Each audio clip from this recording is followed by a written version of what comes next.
Alright, everyone. This is it. This is the finale. This is the top 5 metal albums of 2021 for me, Emma, the heavy metal lawyer. If you have missed it, I've been counting down my top 50 metal albums of the year. Make sure to watch all those other videos. Make sure to like and subscribe. Make sure to support the artist. Let's go. At number 5, Millicent, the Toad Who Felt Different by Phyllomedusa. If you're not familiar with Phyllomedusa, prepare yourself for something completely out there. Phyllomedusa is a one-person extreme metal project focused on one subject, frogs. While most famous for gore grind, the band practically plays every extreme metal subgenre and forays into genres outside metal as well. Newcomers may think this is just some gimmick, but the Phyllomedusa catalog shows that it is anything but a gimmick. Turns out frogs are a great way to explore a seemingly never-ending series of topics from environmentalism to good old gore. And Millicent is the epitome of this because it is about a transgender frog. Yes, a gender-bending hopper, a non-conforming lily pad lurker. The album opens with what I can only describe as transgender nervous rambling before exploding into some of the heaviest sludge music I've ever heard. Phyllomedusa is no gimmick. Millicent, through the lens of a frog, explores the subject of transgenderism earnestly, and any metalheads who don't turn off the music after the squeaky voice intro will not be disappointed with how titanically heavy this album is. The bass intro on Guess Who's Croaking would be at home on the best I Hate God albums, and while not gore grind, that influence remains visible with the juicy, guttural vocals as well as the song titles like She-Gressive, Asornofrin. If you're a zoologist out there, tell me how to pronounce Osornofrin. Anyways, this album is one of the heaviest things I've ever listened to, by far. It may be the most heavy thing I've ever listened to. So if you are just an addict for the heaviness, if you just cannot get heavy enough music in your life, you should listen to this one. At number 4, we have Darwin Falls by Fawn Limbs. I already did a whole video about this album, about the use of saxophone in extreme metal music, about the film noir feel of this album, and you should check out that video. And number 3, we have Primordial Arcana by Wolves in the Throne Room. I am a bit of a Wolves in the Throne Room snob. The band, in my opinion, doesn't have any bad records. I have always held up their debut Diadem of 12 Stars as their peak.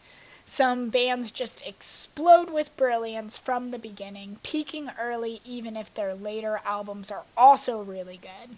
But Wolves in the Throne Room is definitely not that kind of band, as Primordial Arcana has irrefutably established. The album takes the band to the next level, no longer resting comfortably under the categorization of ambient black metal, but still using the best elements of that to color their music. You can't understand this album fully without having listened to the previous album Thrice Woven, and particularly the track Born from the Serpent's Eye off that album was essentially the first try at the sound of this album, and even then it was fucking awesome. Mountain Magic is hands down my favorite song the band has ever done, and was my second favorite music video of the year. If you like ridiculously earnest fantasy-based music videos, you need to watch Mountain Magic. It's so cool. I love it. It also has possibly the most triumphant metal riff ever written. I listen to that riff and I feel like I could take on any adversary or challenge. Spirit of Lightning is Wolves in the Throne Room at their most contemplative, the lush folk instrumentation evoking the feeling of sitting beside a slowly running stream, even as in the background you can hear blast beats, crashing cymbals, throat scratching screaming, and that heroic guitar. The mixing on this album is just extraordinary. The ability to balance these contemplative folk instruments. And I mean, there's 10 billion instruments on this album. It's crazy how many different instruments there are.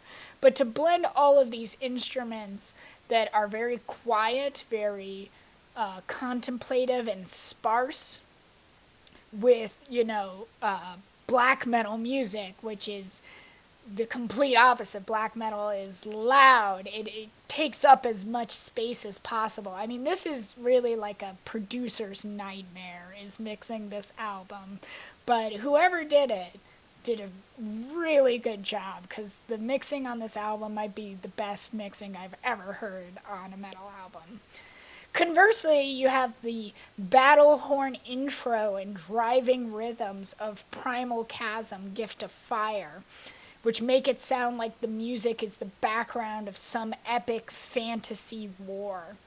Then you have Masters of Rain and Storm, unsurprisingly uses black metal to evoke the sound of a storm.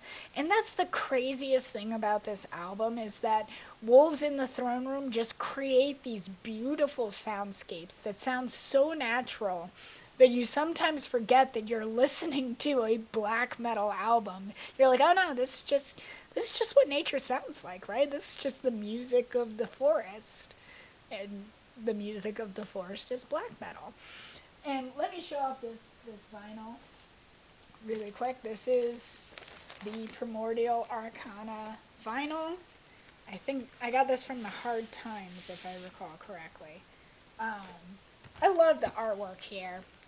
It's like a classic still life we got going on here. We got the skull. We've got these primitive looking weapons. You got candles. It's black metal. You gotta have some candles. Very cool. We've got this paper insert right here. That's the jaw. And then on here we have some lyrics. The lyrics are exactly what you would expect from a nature-themed black metal band.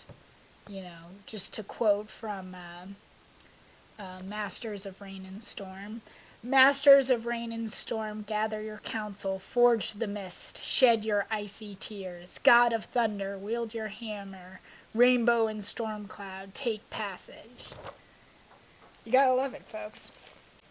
And look at this vinyl. Isn't this interesting looking vinyl? And appropriately Christmas colors. At number 2, we have Celestial Blues by King Woman. Many a good album has been lost to the sands of time due to poor rollout. Releasing an album requires strategy that varies widely case by case. What songs do you make singles? Do you do music videos? And if so, when do you release the music videos? Who should you go on tour with? And so on and so forth. While no label has a perfect record of doing good album rollouts, Relapse Records has the process almost down to a science. And something I've never understood is people who will give them shit for that. They get bands the attention and tours they deserve.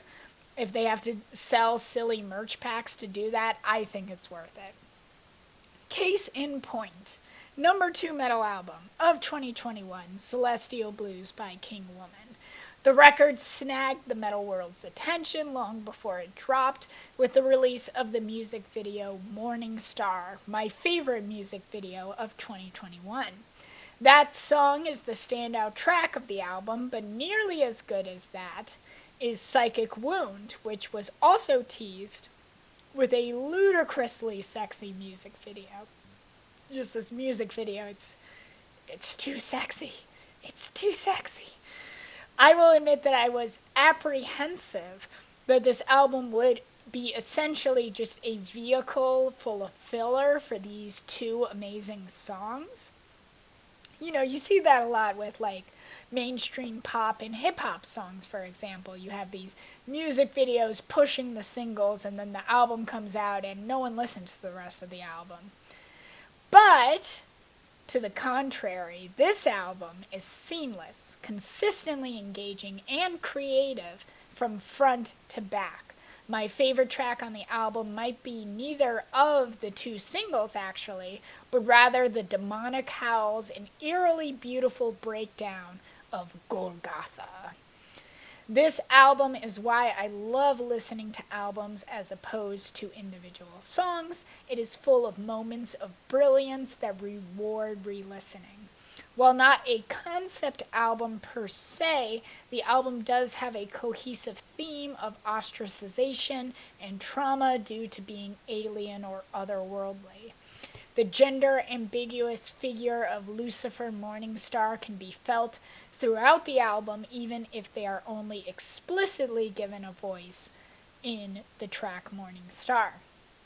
The album opener, Celestial Blues, with whispers that become a wolf-like howl over driving, doomy guitar chords, is the perfect way to begin the album. The track Coil has the call and response and group shouting I'd expect to hear on a hardcore punk album, but was pleasantly surprised to hear on this one. Boggs is King Woman, just straight up showing off how good they are with dynamic crescendoing, from soft verses to building pre-choruses to finally an explosion of doom metal and screaming in the chorus. And Paradise Lost is exactly what it tells you it is. It's somber, it's contemplative, it's Lucifer staring up at heaven from the depths of hell. The bass stepping to the front of the song every once in a while to give it a sense of foreboding that prevents the song from ever feeling entirely like acceptance or closure. This is a tragic album, first and foremost, despite also being a rager, being sexy, being mesmerizing, and even at times triumphant, returning back to the track Morningstar. While Paradise Lost is the album's end, you leave the album thinking about the height that Lucifer did reach before he fell. And that was certainly what Milton wanted his readers to think about when he created the character of Lucifer in the book Paradise Lost. So I'd like to think he'd be overjoyed to see such a wonderful musical representation of his character in this groundbreaking album. And let me show off this vinyl really quick. This is Celestial Blues by King Woman. We have a little cutaway here of the star, very cool. And there's some lyrics here. I believe these are the lyrics to the opening track, Celestial Blues. A mile in my shoes, the devil left a bruise, but God left a light on for her wayward ones left under a fountainhead for dead. We have an insert here. This looks like it comes from the Psychic Wounds music video, which will give you an idea. It's a lot of naked. It's a hell lot of naked. And this is from the Morningstar music video. There is Lucifer, Morningstar, and of course all of these lovely lyrics. And you know, on an album that centers around the devil, they had to make the vinyl blood red. They had to. They had to. And at number 1, this is it, my top metal album of 2021. At number 1, Tides of Triumph by Lionoka. I love worship music. I'm especially partial to country gospel, but also love Aretha Franklin's gospel and even some contemporary gospel music. I'm an atheist through and through. I don't have to believe in something supernatural to appreciate feelings of awe and transcending our own mortal existence. Of course, it usually requires a certain amount of disassociation on my part to separate those feelings from the actual message of lyrics, to submit to Christianity and a Christian God and dogmatic Bible. There are exceptions, of course. There's, the song My Church by Maren Morris is great for that. And another album on this list, Primordial Arcana, has a worship of the natural world that is very much something I appreciate as someone who feels most alive in the woods or in the mountains. Tides of Triumph is something different, though. It isn't worship that I myself would engage in, but it is one I very much respect, particularly given its history and resistance to colonialism. Tides of Triumph blends atmospheric black metal with traditional indigenous music of the Americas. Lionoka isn't the first to do this. You can find a similar mix in other bands like Pan American Native Front, and there's a small but formidable scene of indigenous black metal forming throughout the Americas. Those other albums are good, but they don't have the reverie and craftsmanship of Tides of Triumph. Standing alone, Tides of Triumph is a great black metal album from the second those tremolo guitars erupt in the beginning of the album. And similarly, it's a great standalone album of worship music, particularly the track Huya Aniwa, one of the most beautiful songs I've ever heard. Just go listen to it. It's like a make you cry because it is so beautiful kind of song. The album really marvels when it seamlessly blends the two forces together, though, of that worship music with that raw black metal music. And that's a majority of what the album is. The first track, Many Faces of the Great Spirit, begins with raw black metal, again, those tremolo guitars, the blast beats, but then flutes join in soon after to quickly convey that this isn't an ordinary black metal album.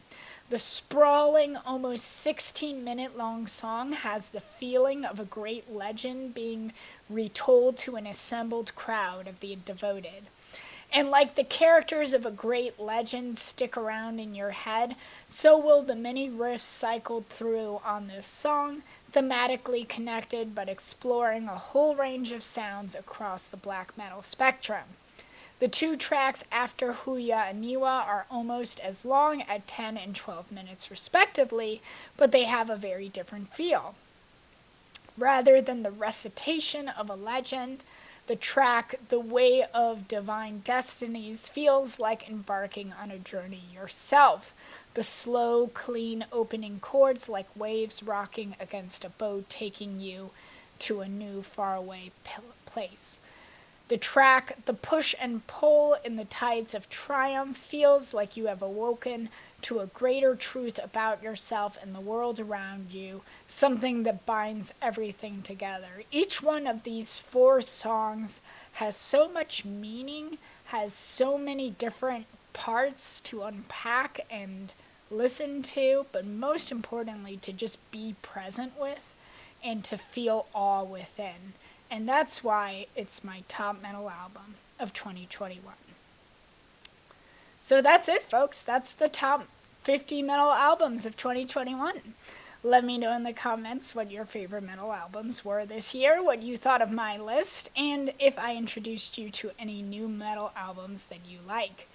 And of course, like and subscribe because there will be plenty of metal to come in 2022 and plenty more videos from me.